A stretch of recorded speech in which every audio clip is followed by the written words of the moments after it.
Harold Brennan's dog was digging like his life depended on it, his powerful paws sending mud flying in all directions as he clawed frantically at something glinting in the storm-torn earth. What Rusty had just uncovered would turn Harold from a struggling farmer into the center of a $98 million gold discovery that would change everything forever. But 12 hours earlier, Harold had been standing at his kitchen window, watching the most violent storm in 43 years tear his farm apart. By dawn, the world had been washed clean and rearranged. The gravel driveway bore new scars where the rain had carved temporary rivers, and his prize-winning pumpkin patch looked like a battlefield where orange casualties lay scattered across mud-slicked earth. But it was the silence that struck him most, that peculiar, crystalline quiet that follows great storms, as if the earth itself is holding its breath, waiting to see what secrets the violence might have unearthed. Harold pulled on his worn boots and stepped onto the porch, breathing in air that tasted of ozone and possibility. The familiar weight of routine settled over him like an old jacket as he made his way toward the barn to check on the animals. His border collie Rusty bounded out to meet him with characteristic enthusiasm, but there was something different in the dog's manner this morning, something urgent and electric that made Harold pause mid-stride. Rusty was no ordinary farm dog. Harold had rescued him from the county shelter 3 years prior, drawn to the intelligence burning in those amber eyes, and the way the animal seemed to understand human emotion with an almost supernatural clarity.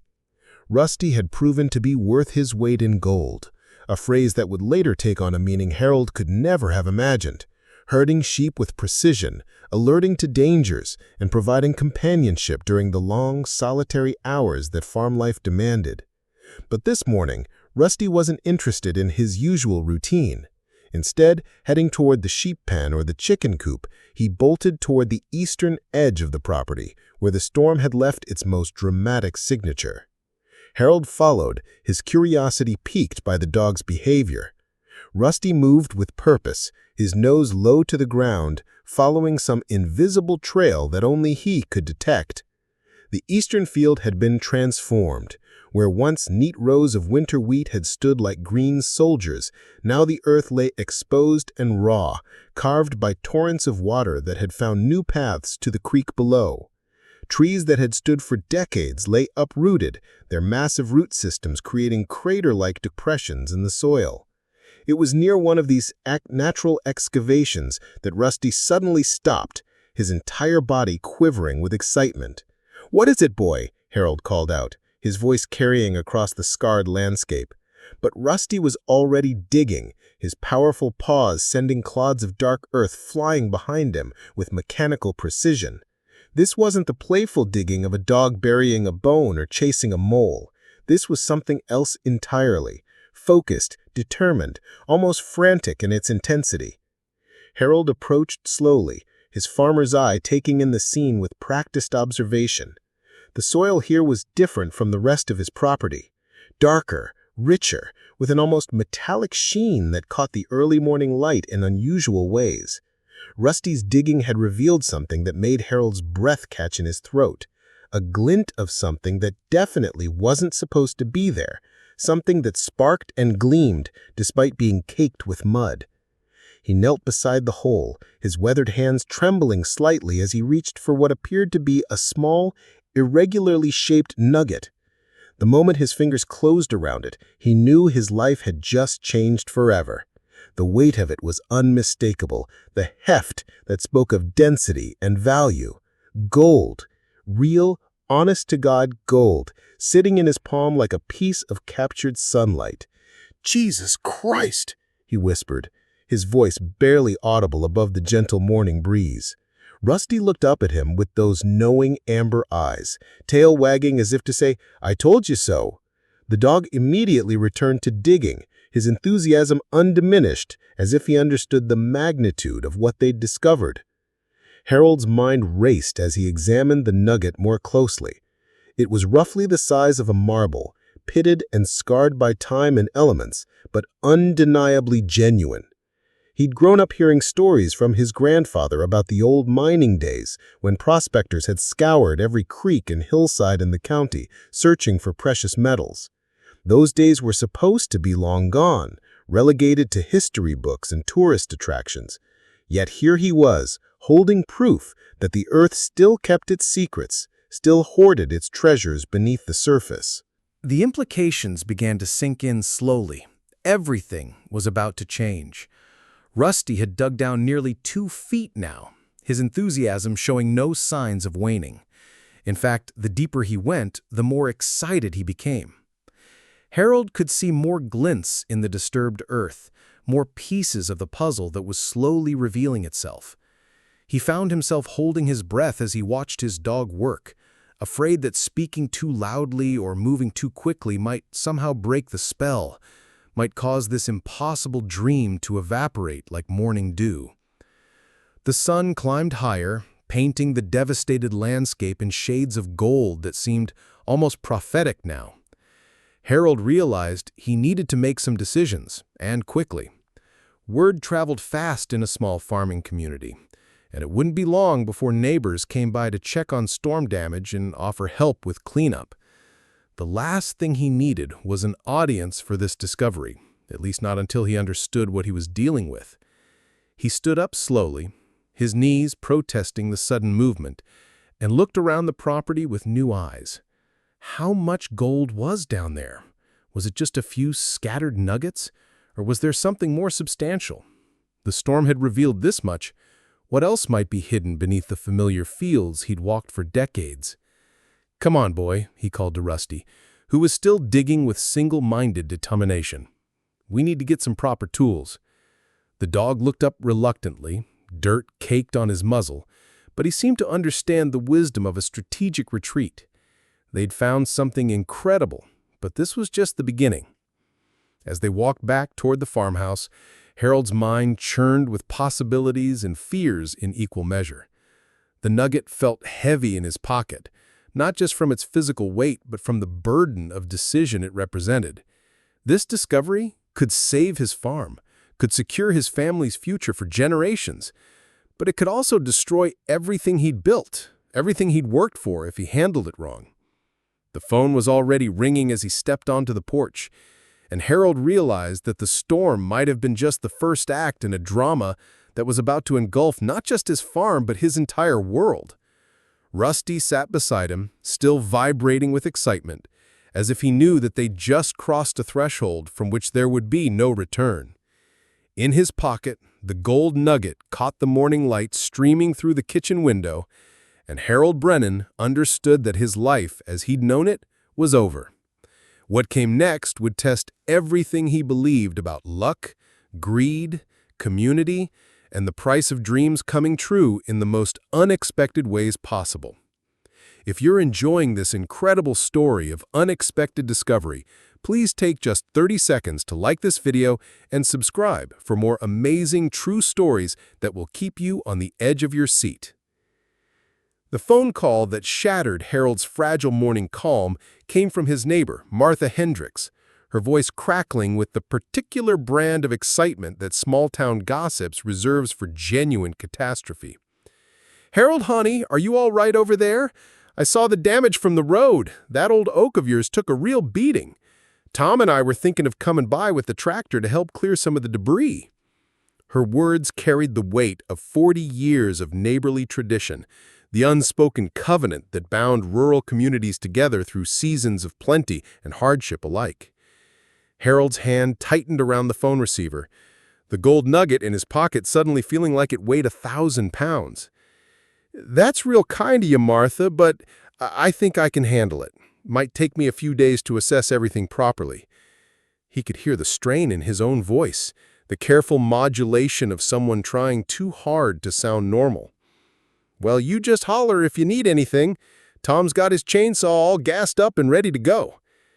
There was a pause, and Harold could almost see Martha peering through her kitchen curtains toward his property, her sharp eyes cataloging every detail of the storm's aftermath. "That dog of yours okay? Saw him running around out there earlier, seemed all worked up about something." The innocent observation hit Harold like a physical blow. If Martha had seen Rusty digging, if she'd noticed anything unusual, Rusty's fine. You know how dogs get after a storm, all that new scent to investigate. He forced a laugh that sounded hollow even to his own ears. I better go check on the animals. Thanks for calling, Martha. As he hung up the phone, Harold realized he was sweating despite the cool morning air. This was just the beginning. Soon there would be other calls, other neighbors wanting to help, other eyes scanning his property for damage and offering assistance born of genuine community spirit. The very bonds that had sustained him through years of struggle now felt like chains threatening to expose his secret before he even understood what it meant. He made his way back outside where Rusty waited with the patience of a dog who knew something momentous was unfolding. The border collie's usual morning routine, checking on the sheep, investigating the perimeter, chasing the occasional squirrel, had been completely abandoned in favor of maintaining vigilance over the dig site. It was as if the animal understood the gravity of their discovery in ways that Harold was still processing. "What do you know that I don't, boy?" Harold murmured, scratching behind Rusty's ears as he surveyed the damaged landscape. The question hung in the air like morning mist, heavy with implications he wasn't ready to confront. The eastern field stretched before them, a canvas of destruction and possibility. Harold had walked this land every day for over 4 decades, had planted and harvested, had watched seasons change and years pass with the steady rhythm of agricultural life. He knew every rock, every depression, every place where water pooled after heavy rains. Yet looking at it now, he felt like a stranger in his own territory. The storm had revealed something that had been here all along, hidden beneath his feet while he worried about crop yields and mortgage payments. How many times had he walked over this exact spot?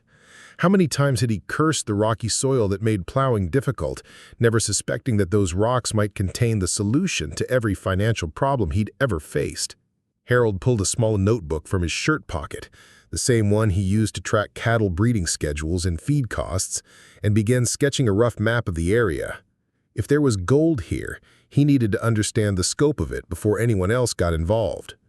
The practical farmer in him recognized this as a problem requiring methodical investigation, but his hands shook slightly as he drew, betraying the emotional earthquake occurring beneath his calm exterior. Rusty had resumed digging, his powerful shoulders working with mechanical precision. Each scoop of earth revealed more glints of metal, more pieces of what Harold was beginning to understand might be an extensive deposit. The dog seemed to possess a supernatural ability to locate the richest concentrations, as if some primal instinct was guiding him toward the greatest treasures hidden in the earth. The morning sun climbed higher, and with it came the familiar sounds of rural life resuming after the storm. Harold could hear the distant rumble of Tom Hendricks's tractor starting up, the sound carrying across the fields with crystalline clarity. Soon, very soon, curious neighbors would begin making their rounds to check on each other, to offer help and survey damage. The invisible clock was ticking, and Harold felt the weight of decision pressing down on him with increasing urgency. He thought about his late wife, Sarah, who used to joke they couldn't find money if it was buried in their backyard. The irony made his chest tight with grief. But Sarah was gone, and Harold was alone with the weight of a secret that could change everything, or destroy it all, depending on how he handled the next few hours and days. The practical questions multiplied in his mind like rabbits in springtime. Who could he trust? How much was actually down there? What were his legal rights? What were his obligations to the community that had supported him through his darkest times? Rusty suddenly stopped digging and looked up at Harold with an expression of canine urgency. The dog had uncovered something larger than the previous nuggets, a chunk of gold-bearing quartz that gleamed in the morning light like captured starfire. Harold's breath caught as he lifted it from the earth, feeling its substantial weight and examining the veins of precious metal that ran through the stone like golden lightning. This wasn't just a lucky find. This was evidence of something much larger, much more significant than a few scattered nuggets. Harold's farming experience had taught him to read the land, to understand the subtle signs that indicated deeper patterns and systems. What he was looking at suggested a substantial vein, possibly extending deep into the earth beneath his property. The magnitude of what that might mean, financially, personally, for his family's future, made his knees weak. He sank down beside the hole, cradling the gold-bearing quartz in his hands like a newborn. 43 years of farming, of scraping by, of watching neighbors lose their land to corporate agriculture and economic pressures that seemed designed to crush small family operations. 43 years of wondering if he was the last generation of Brennans to work this soil, if the farm would survive long enough to pass on to his son Michael, who was currently struggling to make ends meet as a high school teacher in the city. Michael. Harold's chest tightened as he thought about his son, about the conversation they'd had just last month during one of Michael's rare visits home. The young man had been tactful but clear about his concerns for his father's financial situation, had gently suggested that maybe it was time to consider selling the farm before the debt became unmanageable. Harold had bristled at this suggestion, had defended his decision to keep fighting for the land that defined his identity and honored his ancestors' memory. Now, sitting in the morning sun with a fortune literally in his hands, Harold wondered if this was some kind of test, the universe presenting him with the means to solve every problem, but at what cost? He understood instinctively that the moment he revealed this discovery, his quiet life would be over forever. Reporters, mining companies, government officials, treasure hunters, they would all descend on Millbrook County like locusts, transforming his peaceful farming community into something unrecognizable. The sound of an approaching vehicle made Harold's heart race.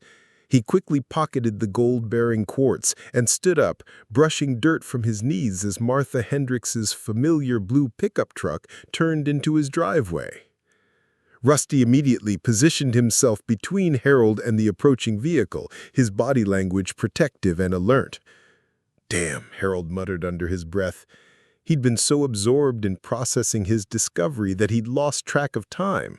Martha was making good on her offer of help, probably bringing Tom and their chainsaw to clear fallen trees.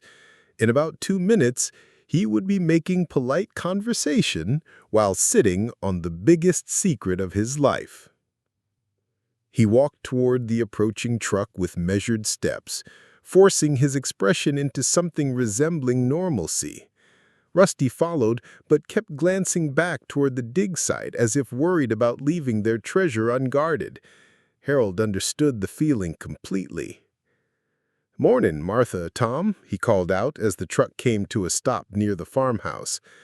Tom Hendricks emerged from the passenger side with the easy grin of a man ready to tackle a day's worth of storm cleanup, his chainsaw balanced across his shoulder like a lumberjack's badge of office. "Look like you took a real beating out here, Harold," Tom said, his eyes scanning the damaged landscape with professional assessment. "Figured we'd start with that big oak that came down near your fence line.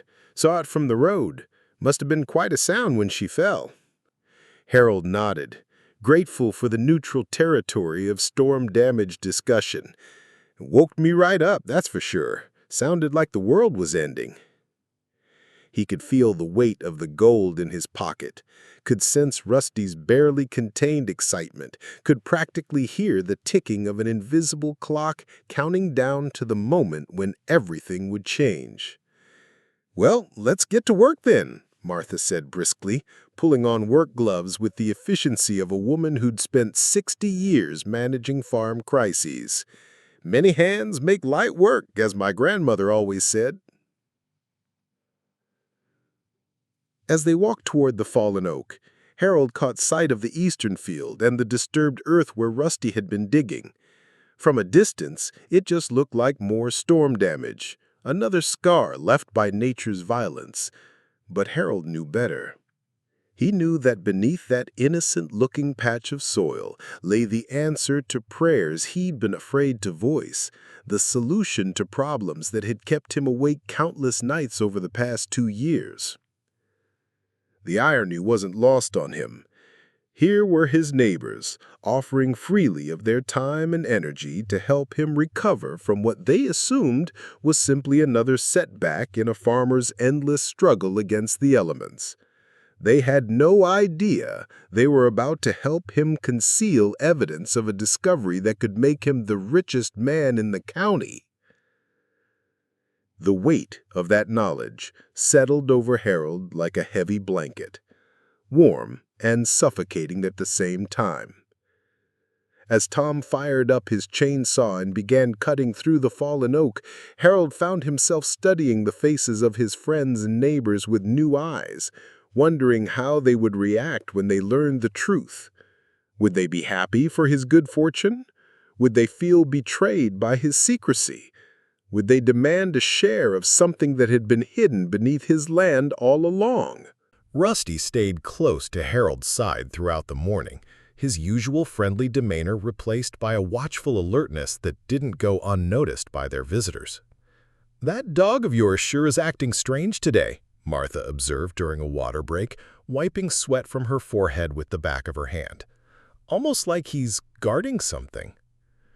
Harold's heart skipped a beat, but he managed to keep his voice steady. "Storm spooked him, I think. You know how sensitive dogs can be to atmospheric changes." It wasn't entirely a lie. Rusty had definitely been affected by the storm, just not in the way Martha assumed. As the day wore on and more neighbors arrived to help with cleanup, Harold found himself trapped in an elaborate performance of normalcy. He accepted their assistance with appropriate gratitude, made small talk about weather and crops and local gossip, all while hyper-aware of the treasure lying hidden just a few hundred yards away. Every joke felt forced. Every laugh felt hollow. Every gesture of community support felt like another weight added to the growing burden of his secret.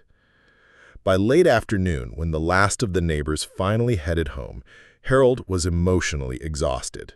The physical work had been demanding, but the psychological strain of maintaining his facade while sitting on life-changing news had pushed him to his limits. Rusty seemed to sense his master's tension and stayed particularly close as they walked through the now-cleared property, taking inventory of the day's progress. The fallen oak had been cut and stacked for firewood, debris had been cleared from the driveway, and the visible storm damage had been largely addressed. To any casual observer, Harold's farm was well on its way to recovery. But Harold knew that the real storm was just beginning, and it would test everything he believed about himself, his community, and the true cost of dreams coming true. As twilight painted the sky in shades of gold that seemed almost mocking now, Harold sat on his porch with Rusty at his feet and the weight of decision pressing down on his shoulders like a physical force. Tomorrow would bring new challenges, new questions, new opportunities for his secret to slip out into the world. Tonight was perhaps his last night as simply Harold Brennan, struggling farmer and pillar of a small rural community. By tomorrow, he might be Harold Brennan, the man who found gold in his backyard and changed everything forever. The price of silence. 3 days after the storm, Harold's carefully constructed world of secrecy began to crack like ice under spring pressure. It started with Dr. Elizabeth Chen, the county's newly appointed geological survey coordinator, whose unscheduled visit on Thursday morning sent Harold's heart racing the moment he saw her official vehicle turning into his driveway. Dr. Chen was a woman in her early 30s with intelligent dark eyes behind wire-rimmed glasses and the kind of focused intensity that Harold associated with people who had spent their lives studying the Earth's deepest secrets. She emerged from her government-issued SUV, carrying a tablet and wearing hiking boots that looked like they'd seen serious field work, immediately establishing herself as someone who wouldn't be easily fooled by a farmer's casual deflections. "Mr. Brennan," she called out, approaching the porch where Harold sat frozen with his morning coffee growing cold in his hands. "I'm Dr. Chen from the County Geological Office. I hope you don't mind me stopping by unannounced. We're conducting a post-storm assessment of the area, and I understand you experienced some significant ground disturbance here? Rusty, who had been napping peacefully in the morning sun, suddenly came alert with an intensity that made Harold's blood run cold. The dog's ears were pricked forward, his amber eyes locked on Dr. Chen with an expression that Harold had learned to recognize as barely contained excitement. It was the same look Rusty had worn while digging up gold. Ground disturbance? Harold repeated carefully, his farmer's instincts kicking in. When dealing with government officials, the first rule was never to volunteer information. Well, we had some trees come down, a few washouts in the fields, nothing too unusual for a storm of that magnitude. Dr. Chen nodded politely, but her eyes were already scanning the landscape with professional assessment. The satellite imagery from after the storm showed some interesting geological exposure in this area, the kind of thing that might reveal subsurface mineral compositions that were previously hidden. She paused, studying Harold's face with uncomfortable directness. Sometimes these storms can be real gifts for researchers like me, nature's way of doing our excavation work for us. The word mineral hit Harold like a physical blow, but he managed to keep his expression neutral. Is that so? Can't say I know much about geology. Been farming this land all my life, never paid much attention to what might be underneath the topsoil. It was a lie that tasted bitter in his mouth, made worse by the way Rusty was now whining softly, his gaze fixed on the eastern field where their treasure lay hidden. Dr. Chen followed the dog's line of sight with growing interest, and Harold felt the walls of his secret beginning to close in around him. "Mind if I take a quick walk around your property?" she asked, with the kind of polite insistence that wasn't really a request. "I promise I won't disturb anything, just want to document any unusual geological features for our regional assessment." Harold's mouth went dry. The dig site was partially concealed by his hasty attempts to cover it with brush and fallen leaves, but it wouldn't fool a trained geologist for more than a few seconds. "I suppose that would be all right," he heard himself saying, the words coming out despite every instinct screaming at him to refuse. "Though I should warn you, it's pretty torn up out there. Storm made a real mess of things." They walked across the property together, Harold's heart hammering so loudly he was certain Dr. Chen could hear it. Rusty trotted alongside them with barely contained energy, occasionally breaking away to circle back toward the eastern field before forcing himself to return to Harold's side. The dog's behavior was becoming increasingly erratic, and Harold knew it was only a matter of time before Dr. Chen noticed the pattern. "Your dog seems very interested in something over there," she observed, as they approached the area where the storm had done its most dramatic work. "Border collies are incredibly intelligent animals.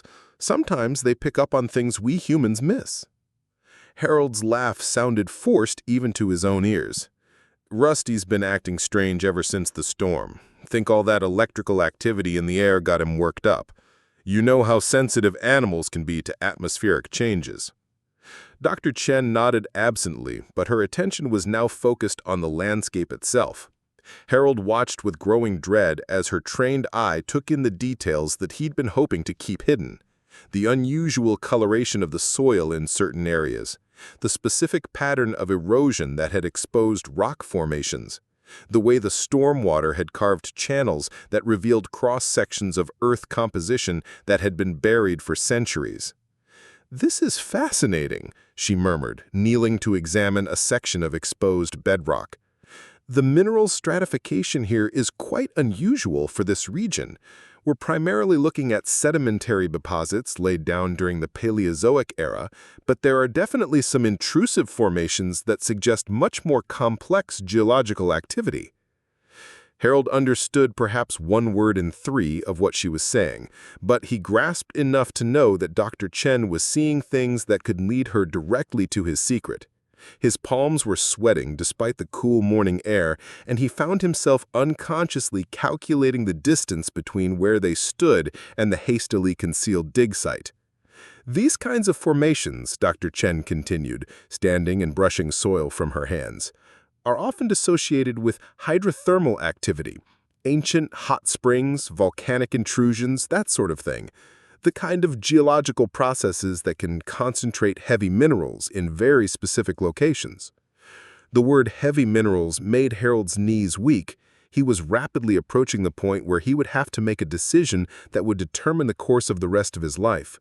Come clean about his discovery and face the consequences, or continue this increasingly desperate charade and hope that Dr. Chen wouldn't stumble across evidence he couldn't explain away. Rusty made the decision for him. The border collie suddenly broke away from their small group and bounded directly toward the concealed dig site, his excitement finally overwhelming his training and loyalty. Harold called out sharply, but it was too late. Rusty began pawing at the brush and leaves Harold had used to camouflage the hole, his tail wagging with the enthusiasm of a dog who knew exactly what lay beneath the surface. "No, Rusty, come back here!" Harold's voice carried a note of panic that he couldn't quite suppress. Dr. Chen looked at him with sudden, sharp interest, her professional instincts clearly triggered by his reaction. "Is there something over there I should see, Mr. Brennan?" she asked quietly, and Harold realized that the game was essentially over. He could continue lying, could try to drag Rusty away and hope that Dr. Chen would respect his property rights and not investigate further, but looking at the determination in her eyes and the growing pile of evidence that Rusty was enthusiastically unearthing, Harold understood that his secret was already lost. The next few minutes unfolded like a slow-motion disaster. Dr. Chen approached the dig site with professional caution, while Harold stood paralyzed by indecision. Rusty's excavation had revealed several gold nuggets that glinted in the morning sunlight like accusatory eyes, impossible to explain away as anything other than what they were. "My God," Dr. Chen whispered, her clinical composure cracking as she knelt beside the hole. "Mr. Brennan, do you understand what this is? Do you realize what your dog has found?" Harold's voice came out as barely more than a croak. "I was hoping it might be fool's pyrite, just some shiny rocks that got washed up by the storm." Dr. Chen looked at him with an expression that mixed professional excitement with personal sympathy. She understood immediately that Harold's life had just become infinitely more complicated, and she seemed genuinely sorry for her role in exposing his secret. "This isn't pyrite," she said gently, holding up one of the larger nuggets for closer examination. "This is genuine gold, and from the look of this deposit there's probably a substantial amount of it. Mr. Brennan, I think you may be sitting on one of the most significant mineral discoveries in this region's history." The words hung in the air between them like a death sentence. Harold felt the last vestiges of his normal life slipping away like sand through his fingers. Everything he'd feared, everything he'd been trying to prevent by keeping his discovery secret, was now inevitable. "What happens now?" he asked quietly, though he suspected he already knew the answer. Dr. Chen's expression was sympathetic but professional. "Now I have to file the report. It's my legal obligation as a geological survey coordinator. This kind of discovery triggers a whole series of regulatory requirements, environmental assessments, mineral rights evaluations. I'm truly sorry, Mr. Brennan, but there's no way to keep this quiet anymore."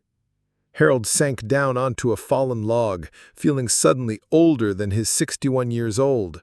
Rusty, seemingly oblivious to the magnitude of what he'd just set in motion, continued digging with undiminished enthusiasm, unearthing more evidence of the fortune that lay beneath Harold's feet. "What happens now?" he asked quietly, though he suspected he already knew the answer. Dr. Chen's expression was sympathetic, but professional. "Now I have to file a report. It's my legal obligation as a geological survey coordinator. This kind of discovery triggers a whole series of regulatory requirements, environmental assessments, mineral rights evaluations. I'm truly sorry, Mr. Brennan, but there's no way to keep this quiet anymore." Harold understood what she wasn't saying directly. Within days, possibly hours, his quiet farming community would be invaded by prospectors, journalists, mining company representatives, and treasure hunters. The peaceful life he'd built over 4 decades would be shattered as completely as if another storm had torn through his property.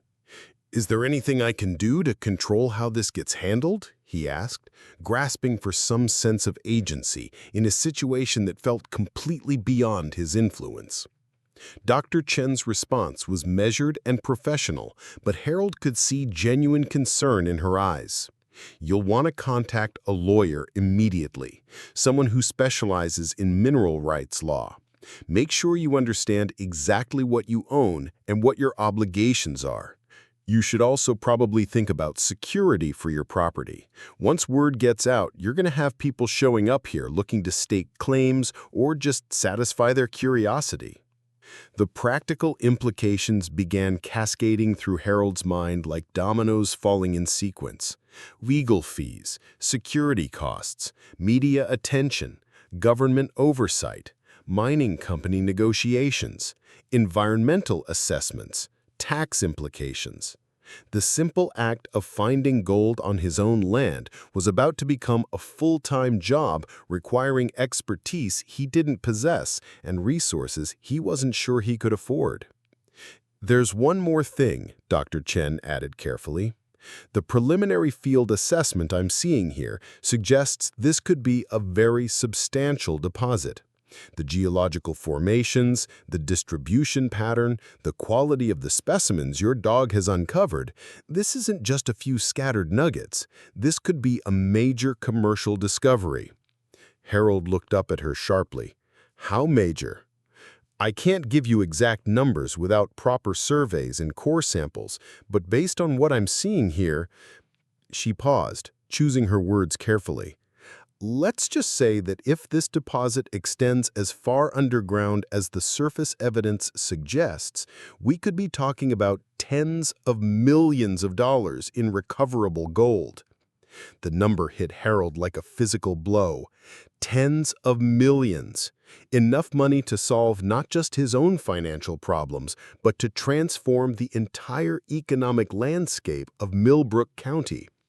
Enough money to attract the attention of major mining corporations, government regulators, environmental groups, and every treasure hunter within 1,000 miles. "Jesus Christ," Harold whispered, echoing his reaction from 3 days earlier when Rusty had first made the discovery. But now the words carried a different weight. Not wonder and possibility, but the crushing realization of responsibility and consequence. Dr. Chen spent the next hour taking photographs, collecting soil samples, and documenting GPS coordinates with methodical precision. Harold watched her work with a growing sense of unreality, as if he were observing the dismantling of his life from a great distance. Rusty continued his enthusiastic excavation, now completely focused on the task at hand, oblivious to the human drama unfolding around his discovery. By the time Dr. Chen finished her preliminary assessment and returned to her vehicle, Harold felt like a man who just received a terminal diagnosis. The gold was real, the deposit was substantial, and his secret was officially out of his control. "I'll be in touch within the next few days," Dr. Chen said as she prepared to leave. "My report should be filed by this afternoon, and after that, things are going to start moving pretty quickly. I'd strongly recommend getting that legal counsel as soon as possible."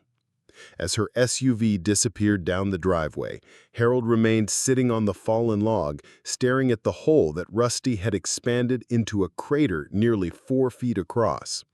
The morning sun, which had seemed so beautiful and promising just a few hours earlier, now felt harsh and exposing, illuminating a future that stretched ahead of him like an obstacle course designed by a malevolent deity. His phone began ringing before Dr. Chen's vehicle was even out of sight. The first call was from Martha Hendricks, her voice tight with curiosity and concern. "Harold, I just saw a government car leaving your place. Everything all right over there? Tom thought he recognized the County Geological Survey logo on the side." Harold closed his eyes and tried to summon the energy for another performance of normalcy, but he could feel the futility of it settling over him like a heavy shroud. "Everything's fine, Martha. Just some routine follow-up about storm damage." But even as he spoke the words, Harold knew that his neighbor's protective instincts were already activated.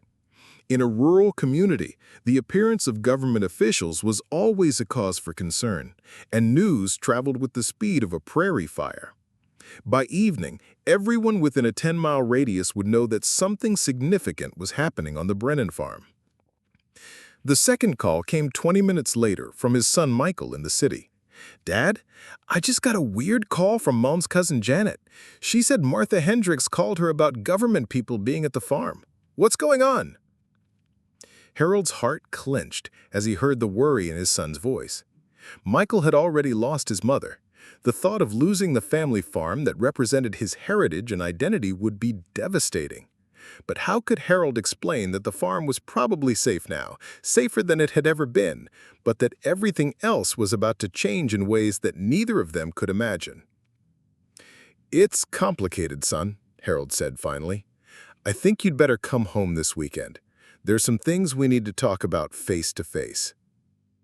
The afternoon brought a parade of curious neighbors, each finding creative excuses to stop by and check on Harold's welfare while obviously fishing for information about Dr. Chen's visit.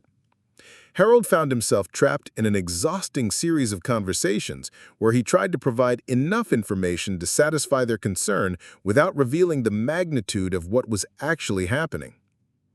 Tom Hendricks arrived around 3 o'clock, ostensibly to check on the progress of storm cleanup, but clearly motivated by curiosity about the morning's official visitor.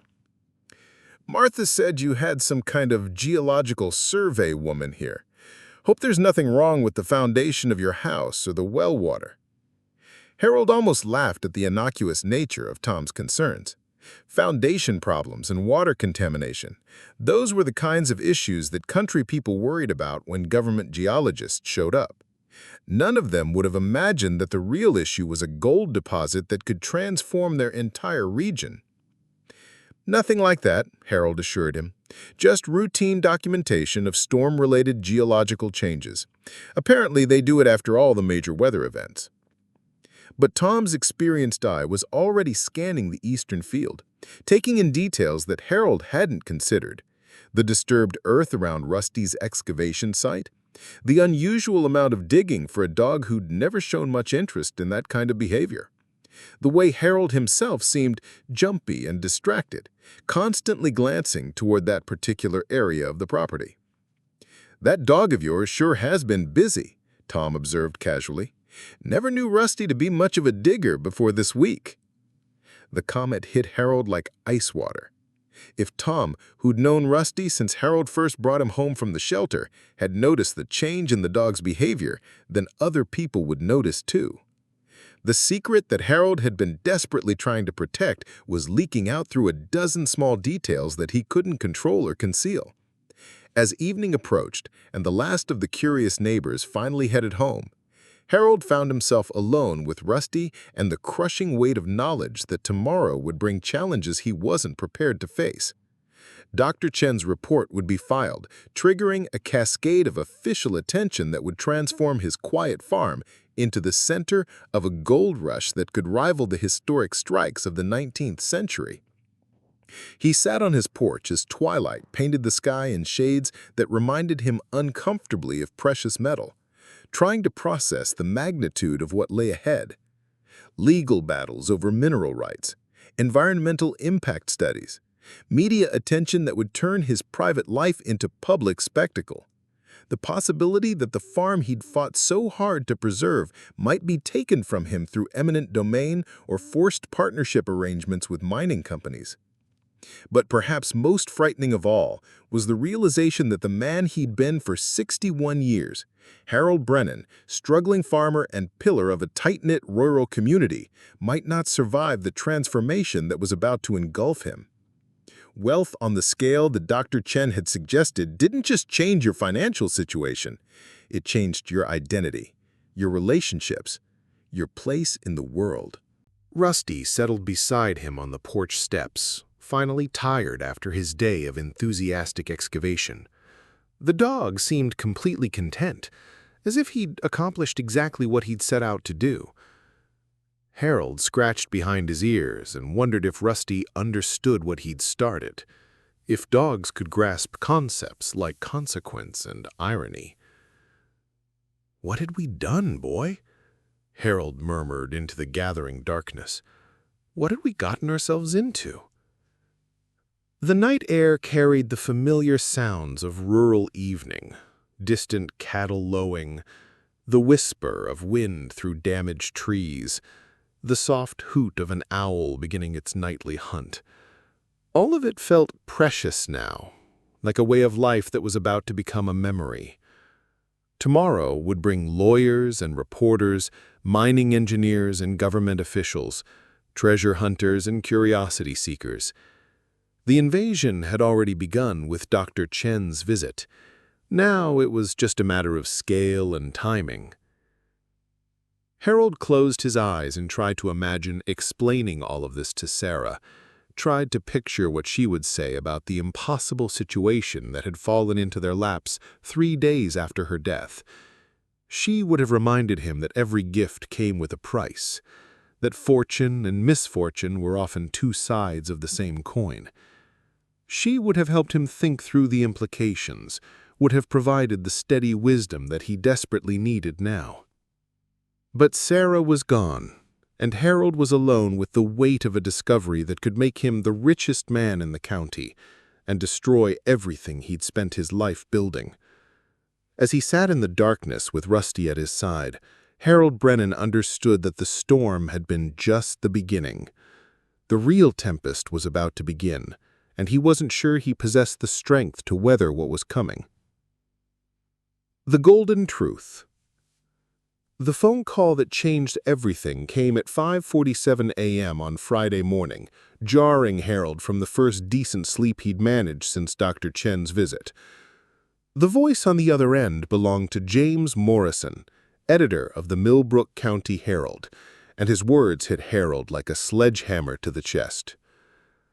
"Mr. Brennan, I'm calling because we've received confirmation of a geological survey report filed yesterday regarding a significant mineral discovery on your property. I wanted to give you the opportunity to comment before we run the story in this morning's edition."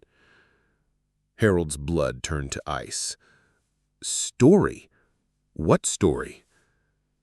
Morrison's voice carried the practiced neutrality of a journalist who learned to deliver life-changing news with professional detachment. "According to our source at the County Geological Office, preliminary assessment indicates the presence of a substantial gold deposit on your farm. The report estimates potential value in excess of $98 million. Mr. Brennan, is this accurate?" The number, 98 million, hit Harold like a physical blow. He'd known the deposit was significant, but seeing it quantified in such stark terms made the magnitude of his situation suddenly terrifyingly real. This wasn't just local news anymore. This was the kind of story that would attract national attention. I can't comment on that right now," he managed, his voice barely functioning. "I need to speak with my lawyer first." "I understand your position, Mr. Brennan, but I should let you know that this story is going to run whether you comment or not. The Geological Survey report is public record, and the numbers are compelling enough that other media outlets are already picking it up. Channel 7 News is sending a crew out this morning, and I fielded calls from reporters in Des Moines and Kansas City." Harold sank into his kitchen chair, the phone trembling in his hand. The nightmare scenario he'd been dreading was unfolding with devastating speed. Within hours, his farm would be overrun with reporters, treasure hunters, and curiosity seekers. His peaceful rural existence was about to become a media circus. "How did this get out so fast?" he asked, though he already suspected the answer. "Government reports like this trigger automatic media alerts in our system," Morrison explained. "When something this significant happens in a small county like ours, it becomes news immediately. Mr. Brennan, I've been covering this area for 15 years and I've never seen anything like this. You're about to become the most famous person in the state." After hanging up, Harold sat in his darkened kitchen, listening to the familiar sounds of dawn breaking over his property. Rusty padded over and rested his head on Harold's knee, as if sensing his master's distress. The border collie's amber eyes held an almost human expression of concern, and Harold found himself wondering if the dog understood what his discovery had set in motion. "This is all your fault, you know," Harold murmured, scratching behind Rusty's ears. But there was no anger in his voice, only resignation tinged with dark humor. Rusty had simply done what dogs do, followed his instincts, pursued what interested him, lived in the moment without considering consequences. It was humans who complicated everything with concepts like ownership and wealth and social responsibility. By 7 a.m., the first news van had arrived. Harold watched from his kitchen window as the Channel 7 crew set up their equipment in his driveway, the reporter, a perfectly coiffed woman in her 30s, practicing her delivery while gesturing toward his house. The sight made Harold's stomach clench with anxiety. This was really happening. His private life was about to become public entertainment. The second van arrived 20 minutes later, followed by a steady stream of cars carrying photographers, reporters, and the simply curious. Harold's quiet rural road, which normally saw maybe a dozen vehicles per day, was rapidly transforming into a traffic jam of media attention and public fascination. His phone rang constantly now, reporters seeking quotes, lawyers offering services, mining company representatives expressing interest in partnerships, old friends and distant relatives who'd seen the news and wanted to reconnect. Harold stopped answering after the first dozen calls, but the voicemails piled up like accusations, each one a reminder that his life was no longer his own. The knock on his front door came at 8:15 a.m. Harold opened it to find Sheriff Deputy Linda Martinez, a woman he'd known since she was a child growing up on the neighboring farm. Her presence both comforted and alarmed him. Comforted because she represented familiar authority, alarmed because her being here meant the situation had escalated beyond media curiosity.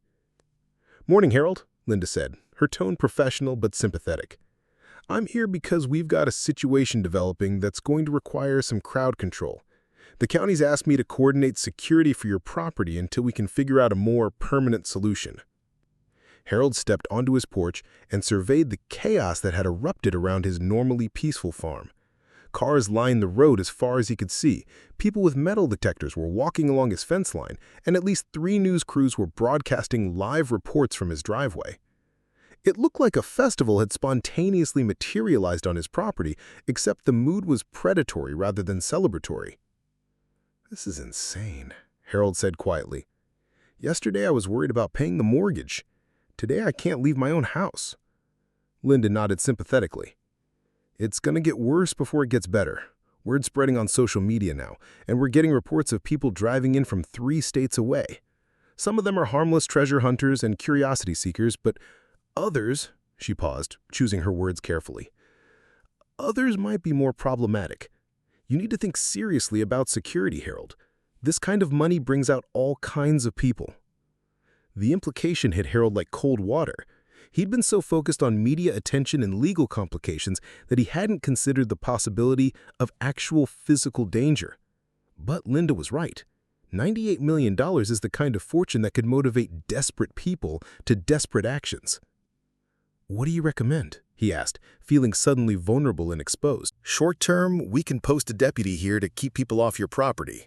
Long term, you're going to need private security and probably some serious upgrades to your perimeter. You might also want to consider staying somewhere else for a while, until things calm down." The suggestion that he might need to leave his own home felt like the final insult in a series of violations that had begun the moment Dr. Chen filed her report. Harold had fought for years to keep this farm, had sacrificed and struggled to maintain his connection to the land that defined his identity. Now wealth, the very thing that could have solved all his problems, was threatening to drive him away from everything he'd worked to preserve. At 10 a.m., Michael arrived. Harold's son emerged from his car looking haggard and overwhelmed, his teacher salary clothes wrinkled from the 3-hour drive, and his face bearing the expression of a man trying to process impossible news. The media immediately swarmed him, shoving microphones and cameras in his face as he made his way toward the house. "Are you Harold Brennan's son? How does it feel to suddenly be worth millions? What are your family's plans for the gold?" Michael pushed through the crowd without comment, but Harold could see the shock and disorientation in his son's eyes. This was a man who'd spent his entire adult life living paycheck to paycheck, teaching high school English in an underfunded district, worrying about student loan payments and his aging father's financial struggles. The concept of generational wealth was as foreign to him as space travel. "Dad," Michael said as he finally made it to the porch, his voice barely audible above the shouting reporters. "What the hell is happening here?" Harold embraced his son, feeling the weight of 35 years of fatherhood in that simple gesture. Michael had always been the steady one, the practical one, the son who'd inherited Sarah's wisdom and Harold's work ethic. If anyone could help Harold navigate this impossible situation, it would be Michael. "Come inside. We need to talk." Over the next hour, Harold laid out the entire story for his son: the storm, Rusty's discovery, Dr. Chen's visit, the geological report that had triggered this media invasion. Michael listened with the focused attention of an educator accustomed to processing complex information, asking clarifying questions, and taking notes with the methodical approach he brought to lesson planning. $98 million? Michael repeated, when Harold finished, his voice carrying a note of disbelief. "Dad, that's more money than our family has earned in the last 5 generations combined." Harold nodded grimly. "And it's turning our lives into a circus. Look out there. I can't even walk to my own mailbox without cameras following me." Michael moved to the kitchen window and surveyed the chaos outside. News vans, curious onlookers, people with metal detectors, photographers with telephoto lenses pointed at the house. "This is completely insane. How are you supposed to live like this?" "I don't think I can," Harold admitted. "Linda Martinez thinks I should consider staying somewhere else until things settle down. But Michael, this is our home. This is the farm your great-grandfather bought with money he saved working in the steel mills. I can't just abandon it because people are excited about what's buried underneath it." Michael was quiet for a long moment, his educator's mind working through the implications and possibilities. "Dad, have you thought about what you actually want to do with this discovery? I mean, beyond just surviving the media attention." The question caught Harold off guard.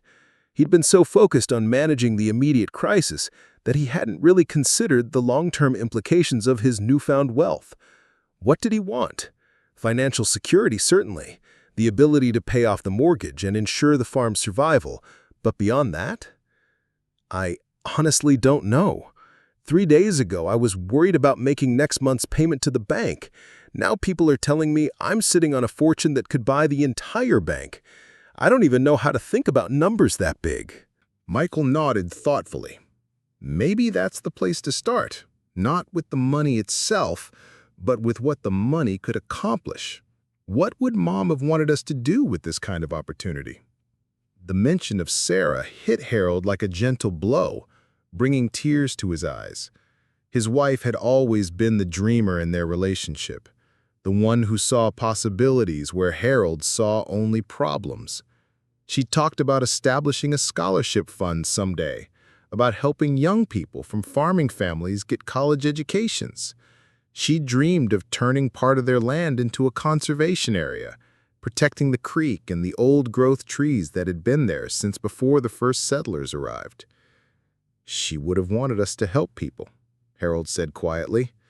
"She always said we were just temporary caretakers of this land, that our job was to leave it better than we found it." Outside, the crowd was growing larger and more restless. Harold could see people arguing with Deputy Martinez about property boundaries, could hear the constant chatter of reporters doing live updates for various news outlets.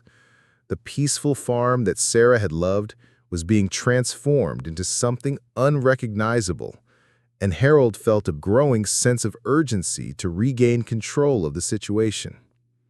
"We need a plan," Michael said, his teacher's instincts kicking in. "We can't just react to everything that's happening. We need to be proactive about how we handle this." Harold agreed, but felt overwhelmed by the complexity of decisions that needed to be made. Legal representation, security arrangements, media strategy, mining partnerships, tax implications, environmental considerations. Each choice would have consequences that rippled out far beyond his immediate situation. The answer came from an unexpected source. At 2 p.m., Martha Hendricks arrived with a casserole and a delegation of neighbors that included Tom, the Johnsons from the next farm over, the elderly Peterson couple who ran the local feed store, and half a dozen other familiar faces from Harold's extended rural community. They pushed through the media crowd with the determination of people protecting one of their own, and their arrival on Harold's porch felt like a small miracle of human solidarity.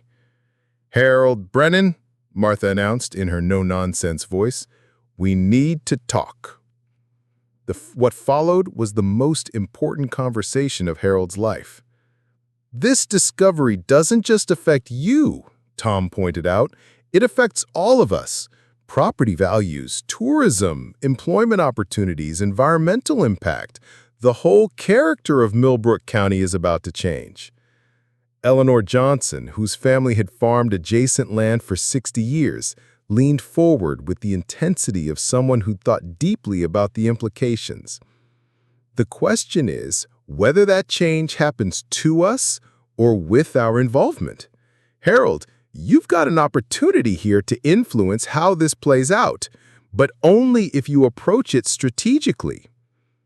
Old Pete Peterson, who'd been quietly observing the discussion, spoke up with the authority of someone who'd lived through multiple economic transformations in the region.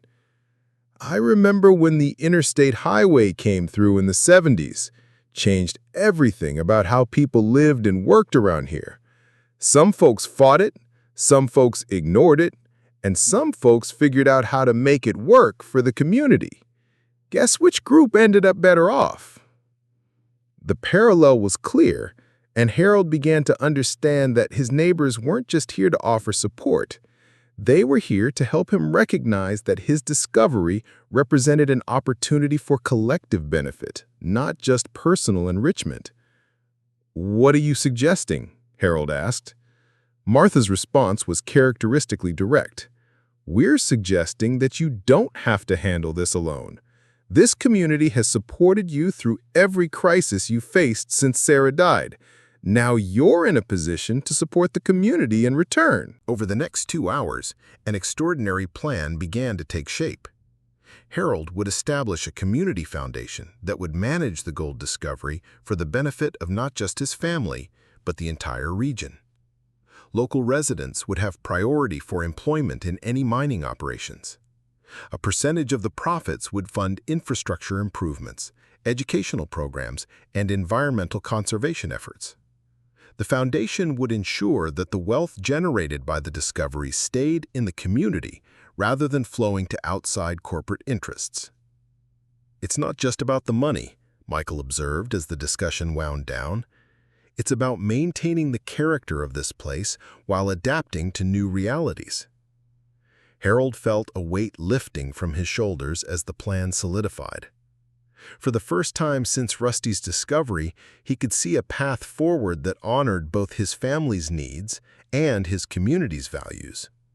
The gold would still change everything, but perhaps it could change things for the better, rather than simply destroying what had come before. As evening approached and his neighbors prepared to leave, Harold stood on his porch looking out at the media circus that still surrounded his property.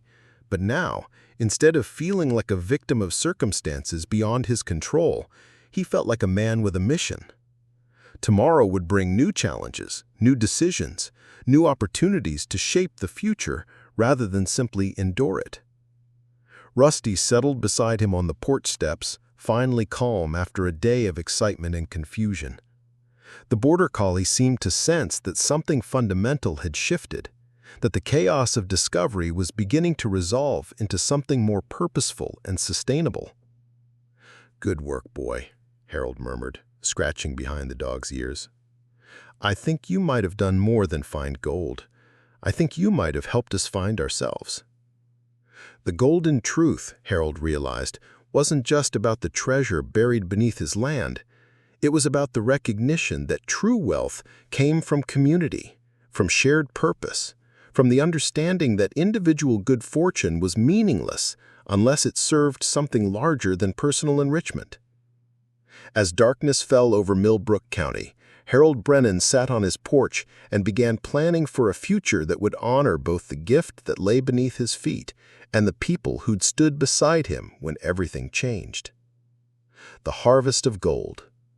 6 months later, Harold stood in the Foundation's conference room, watching farmers, lawyers, and scientists plan their future together.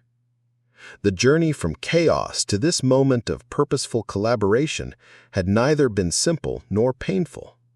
Those first weeks after the media circus descended had tested Harold's resolve in ways he'd never imagined possible.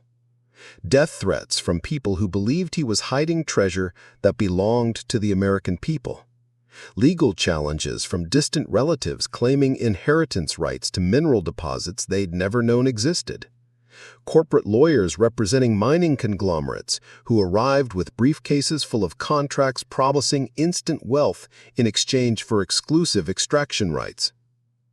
But Harold had held firm to the vision that emerged from that kitchen table discussion with his neighbors. Every decision, every negotiation, every compromise had been guided by a simple principle. The gold beneath his land would serve the community that had sustained his family for 3 generations.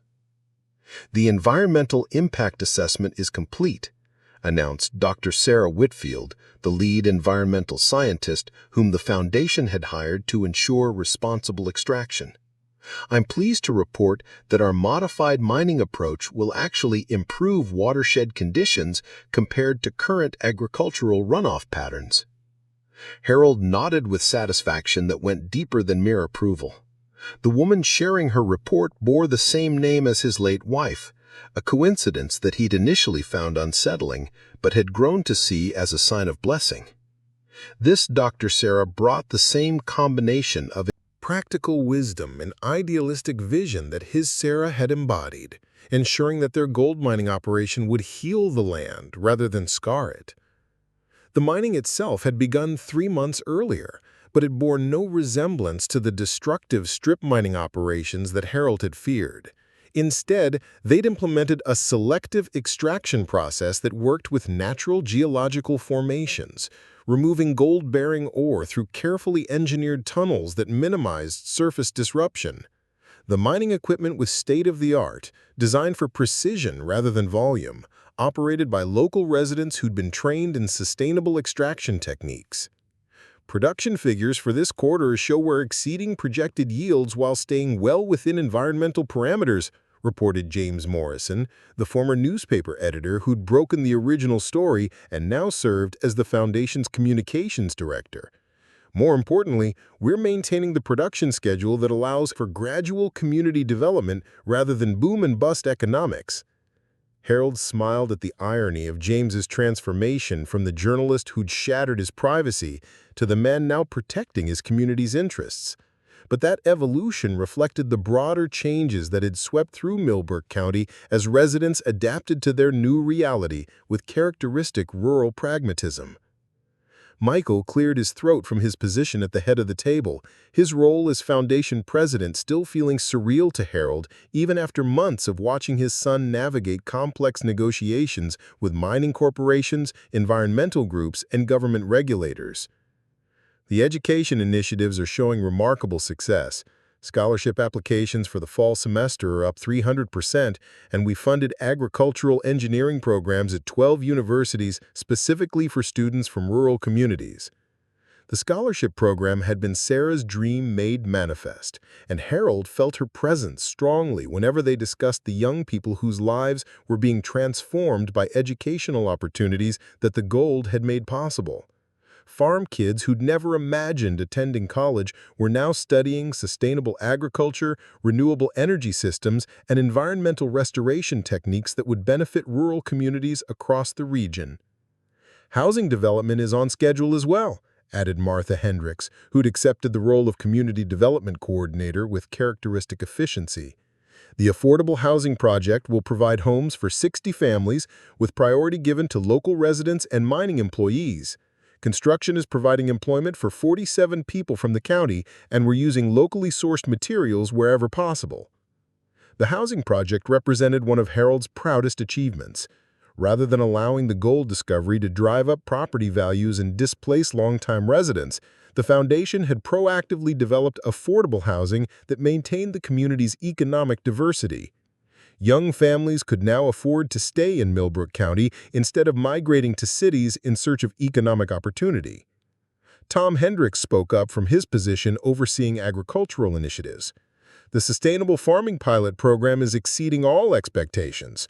Converting marginal farmland to conservation areas while maintaining agricultural productivity on the best soils has increased both environmental health and crop yields. We're getting inquiries from agricultural extensions in 6 states wanting to replicate our model. Harold felt a deep satisfaction hearing about the agricultural program's success. The gold had allowed them to take farmland out of production in environmentally sensitive areas while improving farming practices on the remaining acreage. The result was higher profits for farmers, cleaner water for everyone, and a landscape that balanced productivity with conservation. The transformation hadn't been without its challenges. Not everyone in the community had embraced the changes, and Harold had faced criticism from some quarters for his decision to share the wealth rather than maximize personal profit. A few families had moved away, uncomfortable with the attention and development that accompanied the mining operation. Some longtime residents worried that their rural way of life was being irreversibly altered by forces beyond their control. But for every person who struggled with the changes, there were 3 others whose lives had been dramatically improved. The local school district now boasted technology resources that rivaled urban districts. The volunteer fire department had new equipment and a modern station. The elderly care facility that had been facing closure due to funding shortfalls was now expanding to serve the entire region. Infrastructure updates are moving forward as planned, reported the county engineer, whose position had been elevated from part-time consultant to full-time coordinator of regional development. The broadband internet installation will be complete by year's end, connecting every home and business in the county to high-speed access. Road improvements are 60% complete, focusing on routes that serve both agricultural and mining transportation needs. The infrastructure investments represented Harold's recognition that true community development required more than just financial resources. It required the foundation for economic growth and quality of life improvements that would benefit residents for generations. Rural areas had been systematically underinvested in infrastructure for decades. The gold provided an opportunity to leapfrog those limitations and create a model for rural prosperity in the 21st century. Rusty wandered into the conference room during a break in presentations, his presence now an accepted part of Foundation meetings. The Border Collie had become something of a local celebrity, featured in magazine articles about animal intelligence and the unexpected ways that discoveries could change communities. But to Harold, Rusty remained simply the dog who'd trusted his instincts and followed them to their logical conclusion, regardless of consequences. "Any word on the documentary project?" asked Eleanor Johnson, whose family's farm had been chosen as one of the locations for a film about the transformation of rural communities through unexpected resource discoveries. Michael consulted his tablet with practiced efficiency. "The production company has committed to hiring local residents for all support positions, and they've agreed to donate a percentage of profits to the Foundation's ongoing projects. It should provide another boost to tourism while telling our story in a way that emphasizes community cooperation rather than individual wealth." The documentary represented Harold's attempt to control the narrative about their discovery. Rather than allowing outside media to sensationalize the story of sudden wealth, they were partnering with filmmakers who understood the deeper themes of community resilience and cooperative development that had guided their approach from the beginning. Dr. Chen appeared in the doorway. her geological expertise now serving the Foundation as a consultant on long-term resource management. Sorry I'm late.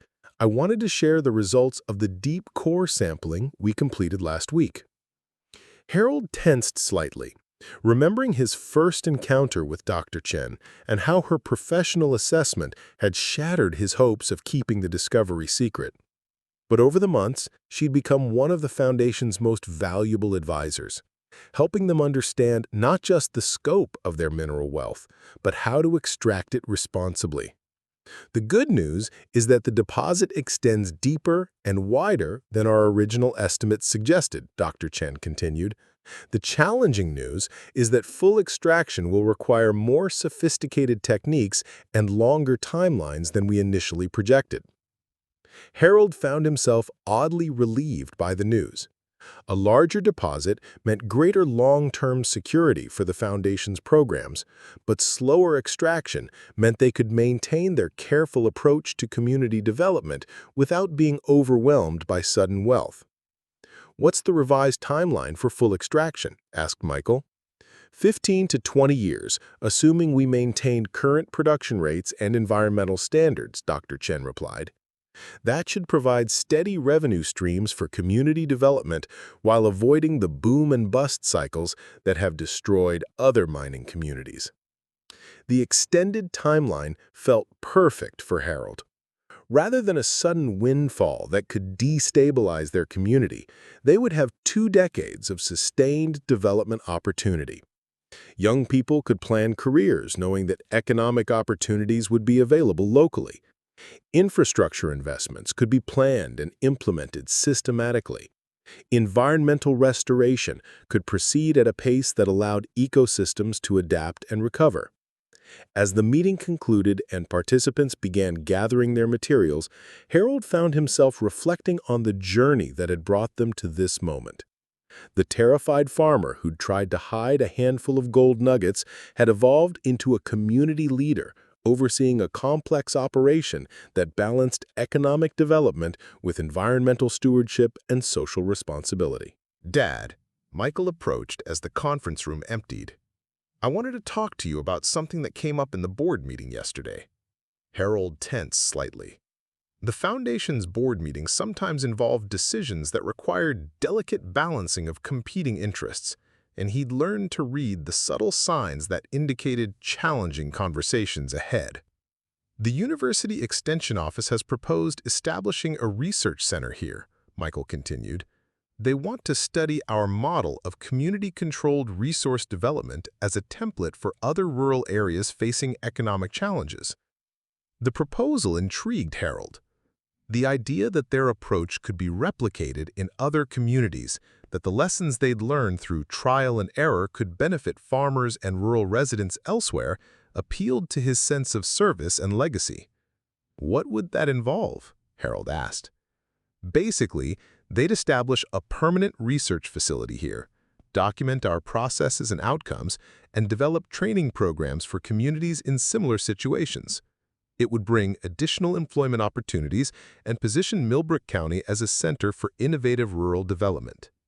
Harold nodded slowly, seeing the potential for their community to become more than just a success story, to become a model and resource for rural revitalization across the country. What do you think your mother would have said about that? Michael smiled with the warmth of shared memory. I think she would have loved the idea of helping other communities learn from our experience. She always believed that our responsibility extended beyond our own family and farm. As afternoon shifted toward evening, Harold walked across the Foundation's campus toward the preserved farmhouse where he still lived. The building had been carefully restored and updated, but maintained the character and scale that connected him to his family's history on the land. Modern efficiency systems and security features had been discreetly integrated with traditional architecture, creating a home that honored the past while embracing the future. Rusty trotted alongside him with the contentment of a dog whose world had expanded, but whose essential relationships remained unchanged. The border collie was older now, showing gray around his muzzle and moving with slightly less enthusiasm than during those frantic early days of discovery. But his intelligence remained sharp, and his bond with Harold had only deepened through the months of transformation and challenge. The evening walk had become Harold's favorite time for reflection, a daily ritual that helped him process the complexity of his new life while maintaining connection to the rhythms of rural existence that had always sustained him. The landscape still bore the scars of that transformative October storm, but those scars had been integrated into a broader pattern of careful development that enhanced rather than obliterated the area's natural beauty. The mining operation was visible in the distance, its lights twinkling like earthbound stars in the gathering dusk. But the industrial activity was balanced by expanded conservation areas where native prairie grasses had been restored and wildlife corridors protected. The sound of machinery was muted by careful placement and modern equipment design, creating an operation that coexisted with, rather than dominated, the agricultural landscape. Harold's phone buzzed with a text message from Dr. Whitfield. New water quality tests show continued improvement in creek conditions. The restoration plantings are exceeding growth projections. The message filled Harold with quiet pride. When he first discovered gold on his land, he'd feared that wealth would require him to sacrifice everything he valued about his way of life. Instead, careful planning and community cooperation had allowed him to enhance environmental conditions while creating economic opportunity. As he reached the farmhouse porch, Harold paused to look back across the property that had been transformed from a struggling family farm into the center of a thriving community development project. Tomorrow would bring new challenges, new decisions, new opportunities to balance competing interests and values. But tonight, he felt the deep satisfaction of a man who'd faced an impossible situation and found a way to honor both his heritage and his responsibilities to future generations. Rusty settled beside him on the porch steps, his presence a reminder of the moment when everything had changed. The border collie had simply followed his instincts, but those instincts had led to something far more significant than buried treasure. They had led to the discovery that true wealth lay not in what could be extracted from the earth, but in what could be built from human cooperation and shared purpose.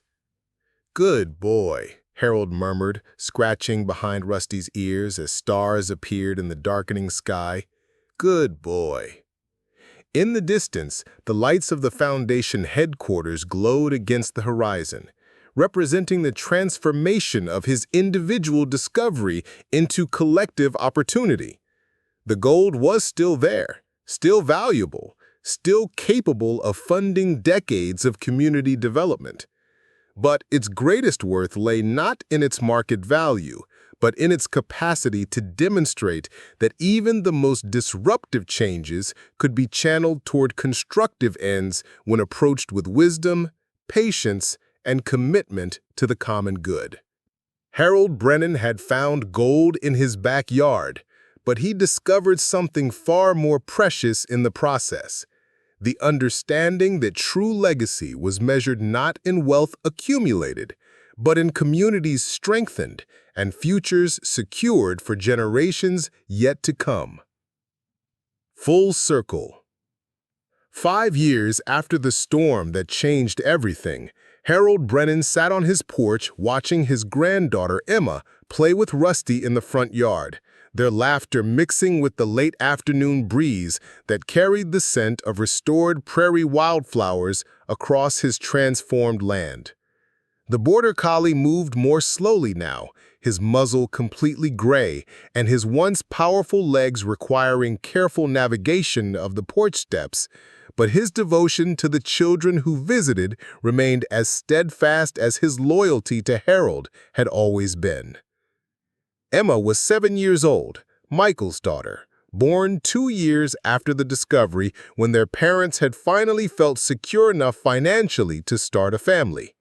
She possessed her grandmother Sarah's quick intelligence and her grandfather's patient persistence, traits that served her well in her favorite activity, following Rusty around the property and asking endless questions about everything they encountered. "Grandpa, why did Rusty know to dig there?" Emma asked for perhaps the 100th time, pointing toward the eastern field where a small memorial garden now marked the spot of the original discovery.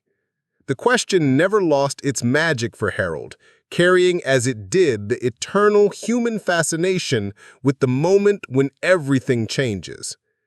"I think he just trusted his nose," Harold replied, settling deeper into his rocking chair with the contentment of a man who'd learned to appreciate simple moments. Sometimes the most important discoveries come from following our instincts, even when we don't understand where they're leading us. The memorial garden had been Emma's idea, proposed during a family discussion about how to honor the significance of Rusty's discovery without turning it into a tourist attraction. Native wildflowers now bloomed where the dog had first scratched at storm-damaged earth, and a simple stone marker bore an inscription that captured the essence of what had unfolded, in memory of unexpected blessings and the wisdom to share them. The Millbrook Community Foundation had become a nationally recognized model for rural development. But for Harold, the foundation's greatest achievement wasn't its recognition or its replicable systems. It was the way it had preserved and strengthened the essential character of his community while adapting to unprecedented change. Young families stayed instead of migrating to cities. Elderly residents received care and support that allowed them to age with dignity in familiar surroundings. The local school district had become a destination for innovative educational approaches that other districts sought to emulate. Michael emerged from the house, carrying a glass of iced tea and wearing the relaxed expression of a man who'd found his calling. His transformation from overwhelmed high school teacher to confident foundation president had been gradual but complete, guided by the same principles that had shaped Harold's approach to the discovery: patience, collaboration, and commitment to long-term sustainability over short-term gain. "The documentary won another award," Michael announced, settling into the chair beside his father. "Best documentary feature at the Sundance Film Festival. The producers want to do a follow-up film tracking our progress over the past 5 years." Harold nodded with satisfaction, but without surprise. The original documentary had captured something that resonated far beyond rural communities: the universal human desire for agency in the face of overwhelming change. The possibility that even the most disruptive discoveries could be channeled toward constructive ends through careful planning and community cooperation. Emma's voice carried across the yard as she convinced Rusty to demonstrate his digging technique for her entertainment. The old dog obliged with patient indulgence, scratching half-heartedly at the soft soil while Emma cheered his efforts. Watching them together, Harold was struck by the continuity of generations, the way wisdom and curiosity passed from old to young, the way stories became legacy through repetition and reflection. "She wants a dog of her own," Michael observed, following Harold's gaze toward his daughter and the aging border collie. "Says she wants to find treasure like Rusty did." Harold chuckled, understanding that Emma's desire went deeper than simple treasure hunting. She'd grown up hearing the story of Rusty's discovery, understanding it not as a tale of sudden wealth, but as an example of the importance of paying attention, following instincts, and recognizing opportunity when it appeared. "It might be time," Harold said thoughtfully. "Rusty could use a younger companion, and Emma could learn responsibility while she's learning to read the signs that matter." The suggestion sparked immediate enthusiasm from Emma, who bounded over to the porch with Rusty trailing behind at his more measured pace. Really, Grandpa? Could I really get a puppy? Could Rusty teach him how to find gold? Harold gathered his granddaughter onto his lap, feeling the weight and warmth of her small body with the poignancy of a man who understood how precious these moments were. Rusty could teach a puppy many things, but the most important lessons aren't about finding gold. They're about being loyal and patient and paying attention to the world around you. Emma nodded with the seriousness of a child processing important information. Like how you paid attention when Rusty was trying to show you something important? Exactly like that. The treasure isn't always what we think it's going to be. Sometimes the real treasure is learning to work together, learning to take care of each other, learning to share what we have with people who need it. As evening approached and the family gathered for dinner, Harold found himself reflecting on the journey that had brought them to this moment of quiet contentment. The transformation of his struggling farm into a thriving community development center had required thousands of decisions, both large and small, each one guided by principles that Sarah had helped him understand long before gold entered their lives. The dinner conversation flowed around topics that would have been unimaginable 5 years earlier: international mining conferences, university research partnerships, documentary film festivals, environmental restoration projects. But it was punctuated by concerns that remained timeless: Emma's progress in school, Rusty's health, the success of this year's harvest, plans for the upcoming county fair. The Peterson family wants to donate their farm to the foundation, Michael mentioned as they cleared dishes. They're getting too old to manage it themselves, and they want to ensure it stays in agricultural use rather than being developed for housing. Harold nodded approvingly. The foundation had become a mechanism not just for sharing the wealth generated by the gold discovery, but for preserving the agricultural heritage that defined their community's identity.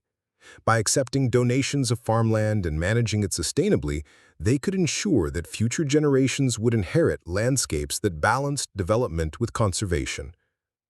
After dinner, as Michael and Emma headed home to their house in the new residential development that had been carefully designed to complement rather than overwhelm the existing community, Harold walked across his property with Rusty at his side.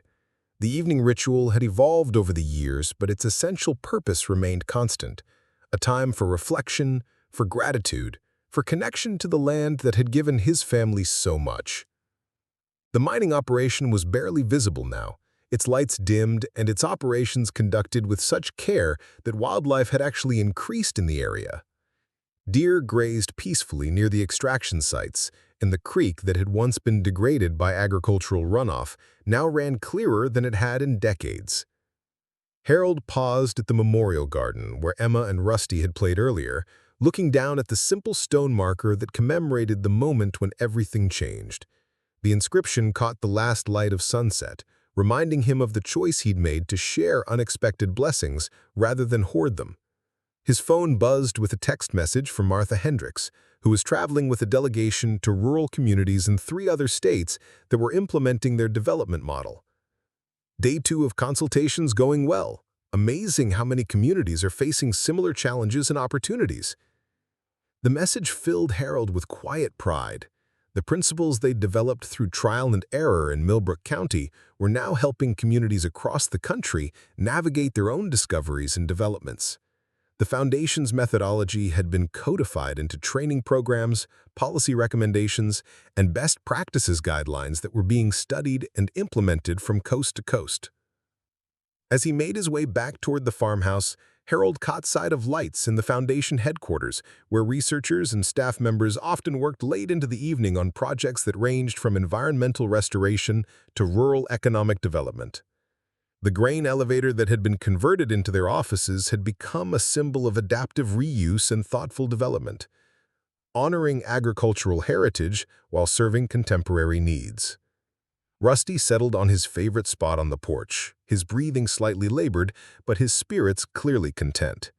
The border collie had lived to see his discovery transform not just Harold's life, but an entire community's future.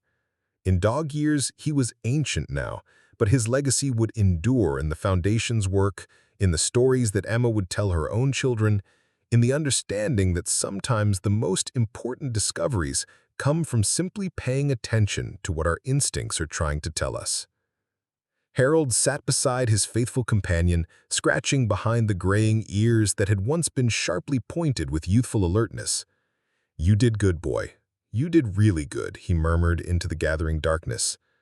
The stars appeared one by one in the clear country sky, unmarred by the light pollution that would have accompanied less thoughtful development. Harold could see the constellation that Sarah had always called the Farmer's Guide, remembering how she'd pointed it out during their early years together when they'd sit on this same porch planning their future and dreaming about the legacy they hoped to leave. They'd built something together, Harold and Sarah, Michael and Emma, Rusty and the entire community that had rallied around the principles of cooperation and shared responsibility.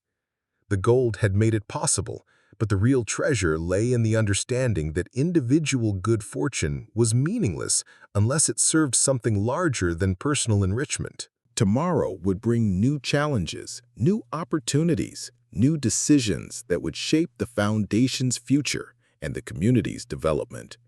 Graduate students would arrive to study their environmental restoration techniques. International visitors would tour their mining operations. Emma would start second grade in a school district that now rivaled any in the state for resources and opportunities. But tonight, Harold Brennan sat on his porch with his granddaughter's laughter still echoing in his memory and his loyal dog breathing peacefully beside him, grateful for the storm that had revealed not just gold in his backyard, but the golden truth that real wealth could only be measured in communities strengthened and futures secured for generations yet to come. In the distance, a train whistle echoed across the prairie, carrying freight and passengers toward destinations unknown. The sound reminded Harold of the journey he'd traveled from that terrifying morning when Dr. Chen had first appeared in his driveway to this moment of quiet contentment and purposeful accomplishment. Rusty stirred slightly at the train's call, his ears twitching with the memory of sharper hearing and greater alertness. But he settled back into peaceful rest, his work complete, his legacy secure, his trust in Harold's wisdom fully vindicated by the passage of time and the test of experience. Harold closed his eyes and listened to the night sounds of his transformed but still recognizable home. Owls calling across restored prairie, cattle lowing in distant pastures, the whisper of wind through conservation plantings that would sequester carbon and provide wildlife habitat for decades to come. The boy who'd inherited this farm from his grandfather had become the man who'd ensured its survival for his granddaughter. The struggling farmer who'd feared losing his land to debt had become the community leader who'd helped dozens of other families secure their own futures. The discovery that had threatened to destroy everything he valued had instead become the foundation for everything he dreamed of accomplishing. Harold looked down at Rusty, now peacefully sleeping beside him, and smiled. The border collie who had changed everything with a simple act of following his instincts had lived to see his discovery transform an entire community. "Thank you, boy," Harold whispered, scratching behind Rusty's graying ears one final time. The $98 million gold deposit still lay beneath his feet, funding scholarships, conservation projects, and community development for decades to come. But Harold had learned the most valuable lesson of all. Sometimes the greatest treasures aren't the ones you find in the ground. They're the ones you build with the people who matter most. As the stars appeared over Millbrook County, Harold Brennan finally understood that he was the richest man alive, not because of the gold beneath his land, but because of the legacy he'd chosen to create with it. The storm had brought destruction, but from that destruction came the greatest gift of all, the chance to prove that true wealth is only meaningful when it's shared.